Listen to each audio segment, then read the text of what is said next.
Et la biodiversité, donc là pour le coup on est passé des petites bêtes qui posent des problèmes de santé et maintenant on est sur la biodiversité au sens strict avec les temps qui suivent. Donc nous c'est le CPE des Causse méridionaux. On est basé au Quai-Lard et on a un territoire à cheval entre le Gard et l'Hérault. Voilà, donc là on a une maquette des Causses où on peut expliquer le réseau karstique, parler des différents patrimoines Causse-Nars qui est classé à l'UNESCO, parler de la thématique des milieux ouverts, fermés, de la mosaïque paysagère. Ensuite, là, on a un jeu qui s'appelle Enquête de nature, qui est un jeu pour comprendre les liens entre les différents acteurs d'un territoire qu'on propose en fin de cycle sur la biodiversité et sur les différentes espèces qui ont des enjeux donc de disparition et de menaces d'extinction. Ça s'adresse à des élèves de CM2 collège. Et là, vous avez des représentations en argile d'amphibiens. Ça marche bien sur les stands, on les utilise en stand, en milieu passant, voilà, pour sensibiliser les personnes à la problématique de nos beaux amphibiens. Merci beaucoup. Merci. Donc on va continuer sur d'autres espèces. On a une espèce Alors ici. on a une espèce assez...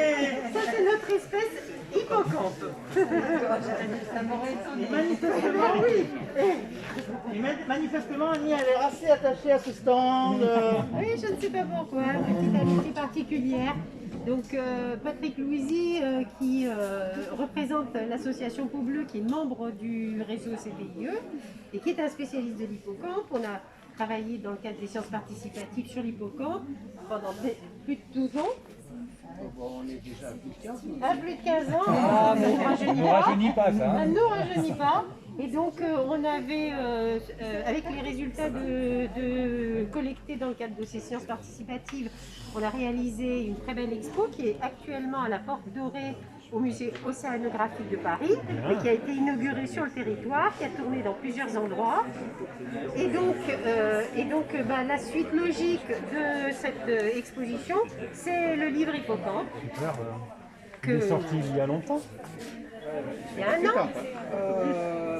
Un peu plus. Un peu plus, d'accord. Il est sorti début 2018. D'accord. Voilà, donc Patrick en est l'auteur. En fait, le livre est sorti à l'occasion d'une première présentation parisienne de l'exposition Hippocampe au Salon international de la Ah voilà. C'est vos photos?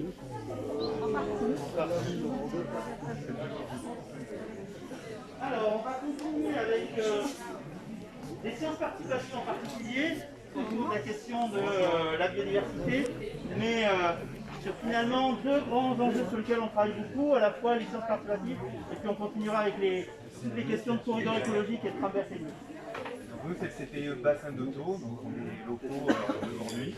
Et donc on travaille sur un réseau en particulier, Sentinelle de la mer Occitanie. C'est un réseau qui fédère les associations qui mettent en place des programmes de sciences participatives à l'échelle de la région Occitanie. Nous, on coordonne ce réseau, on fait connaître les sciences participatives auprès des services de l'État, auprès des collectivités, pour que les sciences participatives soient reconnues comme productrices de données utiles aux services de l'État et aux politiques publiques. Et donc on a aussi une dimension pédagogique, parce qu'en fait on fait connaître les sciences participatives auprès du grand public avec différents moyens, différents outils.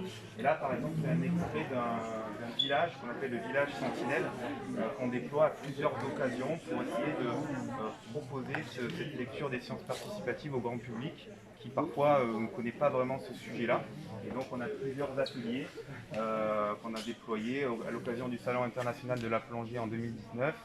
Et à l'occasion du déploiement de l'exposition Hippocampe à l'aquarium de la Porte Dorée depuis 6 mois. Et il y a, dans le cadre de ce réseau, on a monté un nouveau réseau de suivi des espèces non indigènes marines, puisque vous savez que les espèces non indigènes marines, c'est une des causes d'érosion de la biodiversité. Et donc on s'intéresse de près avec les membres de notre comité de pilotage nous ont demandé de suivre un peu de plus près ces espèces non indigènes et donc on propose au grand public de nous faire remonter des informations sur ces espèces non indigènes qui peuvent arriver dans les ports d'Occitanie ou sur notre territoire. Le crabe bleu, ça en fait partie. Le crabe bleu, ça en fait partie. On a une action sur le crabe bleu dans le cadre de la stratégie régionale sur le crabe bleu, qui est pilotée par l'Adréal. Donc il y a un plan d'action crabe bleu justement et on sent que la mobilisation autour de ce plan d'action est insuffisante, je trouve. Hein. Donc l'Adréal a créé un plan d'action là-dessus qu'elle essaye de faire mettre en œuvre, parce que c'est pas nous qui pouvons le mettre en œuvre par les partenaires. Et là je suis justement, pas plus tard qu'aujourd'hui, en train d'essayer de trouver des moyens financiers pour payer, enfin pour subventionner l'animation de ce plan.